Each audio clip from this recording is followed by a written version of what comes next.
అయితే నువ్వు సంతోషంగా ఉన్నానని చెప్పింది ఇలా ఉండటం గురించేనా రాగిణి? ఈ ఇంట్లో మనుషులకుండే మర్యాద గురించి తెలిసే నిన్ను ఈ ఇంట్లో ఉండొద్దని చెప్పాను. అదేం లేదన్నయ్య, ఎప్పుడు బానే ఉంటుంది. ఇవాళ జరిగిన దాంట్లో నా తప్పుంది కాబట్టి నిషిక కొట్టింది. ఇంకా ఎన్ని రోజులు రాగిణి మనసులో ఉన్న బాధని మాటల్లో చెప్పకుండా దాస్తావు? నువ్వు ఇన్ని అవమానాలు పడుతూ కష్టపడుతుంటే ఇవి చూడటానికేనా నేను ఇంకా బతికుంది?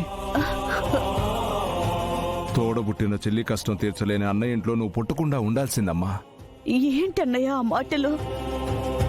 నువ్వు నా కష్టం తీర్చలేకపోవటం ఏంటన్నయ్య? 25 ఏళ్ల ముందు నా మొగుడు నన్ను ఒంటరిదాన్ని చేసి వెళ్ళిపోతే ఈ 25 ఏళ్లలో ఒక్కసారి కూడా నేను నీకు భారం అవుతున్నానేమోనని నాకు అనిపించకుండా చూసుకున్నా. నీ చెల్లెలుగా పుట్టడం నా అదృష్టం అన్నయ్య.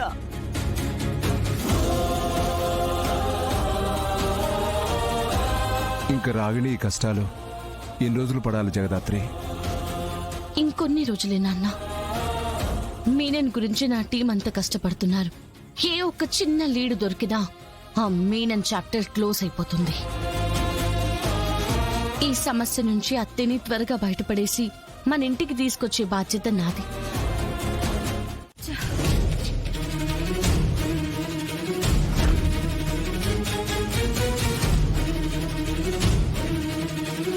యువరాజ్, యువరాజ్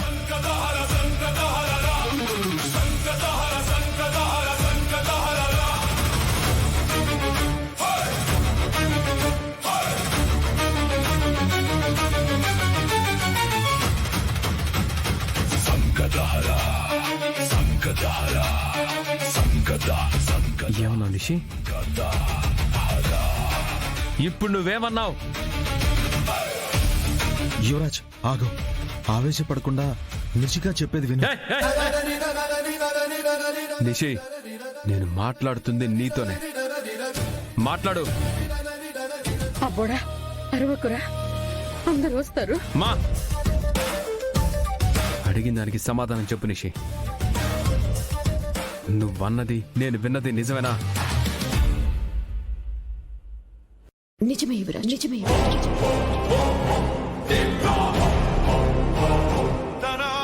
అంటే నువ్వు ప్రెగ్నెంట్ కాదా? కాదు.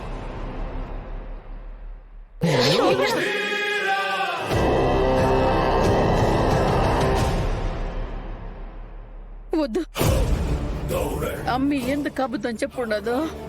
ఓ తోరు వినరా, ఇందులో అమ్మి తప్పేం లేదు. అంటే ఈ విషయం నీకు కూడా తెలుసమ్మా? తెలుసురా, కానీ కానీ కానీ ఏంటమ్మా?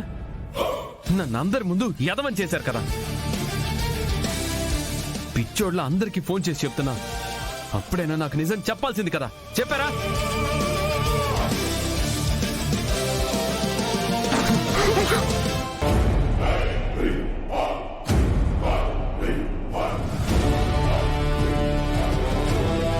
నువ్వు నా కూతురువి, ఏం చేసినా తెలివిగా చేస్తావు అనుకున్నాను. ఇంత తెలివి తక్కువ పనిచేసి సమస్యల్ని నెత్తి మీదకు తెచ్చుకుంటావనుకోలేదు. అసలే మీ నాన్నకి నీ మీద కోపంగా ఉంది. ఈ విషయం తెలిస్తే జీవితంలో నమ్మడు, దగ్గరకు కూడా రానివ్వడు. పెద్దవారు, అన్ని తెలిసినవారు. మీరైనా నిషికాని ఆపుండాల్సింది కదోదినా. అదే అమ్మి రేఖ, నిషి పద. ఎక్కడికి? అందరి ముందు అబద్ధమని చెప్పి నిజం ఒప్పుకోవడానికి. నీ రాను, నేను చెప్పను. నువ్వు చెప్పకపోతే మేం చెప్పాల్సి ఉంటుంది.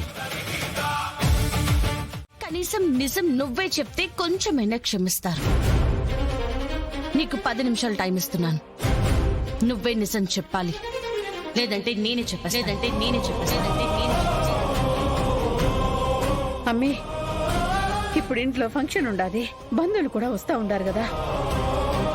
ఇప్పుడు నిజం చెప్తే పెద్ద రచ్చ జరిగి ఫంక్షన్ ఆగిపోతుంది కదమ్మీ. కీర్తి పాపకి జరగబోయే మొదటి ఫంక్షన్ ఇది. మొదలవ్వకుండానే ఆగిపోతే ఏం బాగుంటుంది చెప్పు. అందుకే ఫంక్షను అయిపోయిన వెంటనే చెప్పేస్తాం. సరే అత్తయ్య, ఫంక్షన్ అయ్యే వరకు ఆగుతాం. అయ్యాక కూడా నిషి నిజం అందరి ముందు ఒప్పుకోకపోతే మేమే చెప్పేస్తాం. అట్నేలే అమ్మి, అట్నే. అమ్మి లోపలికి పోదాంపా.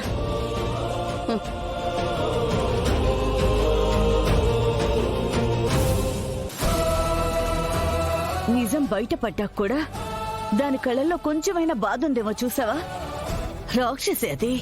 దాని బుద్ధి మారితే తప్ప దాని బతుకు మారదని ఎప్పటికి అర్థం చేసుకుంటుందో ఏమో. ఈవినింగ్ వరకు టైం ఇచ్చావు. ఆ లోపు ఏదైనా ప్లాన్ చేసి తప్పించుకుంటారేమో దాత్రి. ఏం చేసినా నిజం చెప్పకుండా మాత్రం తప్పించుకోలేరు కదా. ఈ విషయంలో మాత్రం చెల్లని కూడా జాలు చూపించను. పని తప్పించుకునే దానికి అబద్ధం చెప్తే ఇదేదో మన నెత్తికొచ్చి చుట్టుకుపోయి ఉండాలి కదమ్మీ. ఏంటి ఇంటి పని తప్పించుకోవడానికి ఇలాంటి అబద్ధం చెప్తారా? ఏంటి నిషిక, ఏమైంది నీకు? ఎందుకు నువ్వింత బుర్రలేని పనులు చేస్తున్నావు? అమ్మా, నీకిక్కడ ఏం జరుగుతుందో అసలు ఐడియా కూడా లేదు. ఆ జగదాత్రి కేదార్ మమ్మల్ని ఎంత టార్చర్ పెట్టారో తెలుసా? తెలీదే, నాకు తెలీదు. ఎందుకంటే నేను దాన్ని టార్చర్ పెట్టడం మాత్రమే నాకు తెలుసు. నా కూతురుకు కూడా అదే తెలుసు అనుకున్నాను. జరిగిన దాంట్లో నిషి తప్పేం లేదు రేఖ. పాపం ఒంటరిది. ఆ కౌశికి జగదాత్రి మీద ఎట్టా గెలుస్తుంది చెప్పు. అది మన ఇంట్లో ఉండే జగదాత్రి కాదమ్మా.